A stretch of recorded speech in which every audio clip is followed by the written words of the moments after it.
Sepolesa le balaola sephethephethe e sale ba beile maemo leihlo sebakeng sa Mahikeng ho thibela batho ba neng ba ipelaetsa hore ba se thubi dikgwebo tsa batho ebile ba tlosa le majwe ao ho neng ho kwetswe tsela ka ona. Batho ba neng ba ipelaetsa ba ile ba thuba mabenkele, ba otla dipalangwang tsa batho ka majwe ho kenyeletsa tsa SABC. Borrakgwebo ba thujetsweng mabenkele esitana le ho nkelwa thepa ba hlahisitse maikutlo a bona.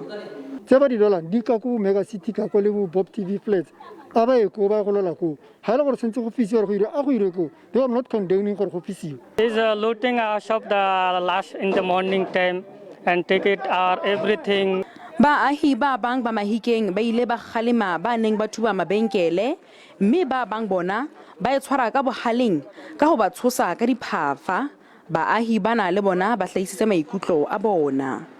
Ke community ne re tle go protecta shopo wa bona sa tlo sheba re tsore di plastic zone.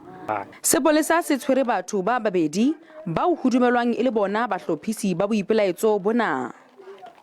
They are among others facing charges of contravention of Criminal Matters Amendment Act, that is destruction of essential infrastructure, contravention of the National Road Traffic Act, public violence and incitement of violence.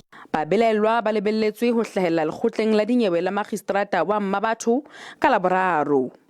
Selwane Gagau, SABC News, Mahikeng.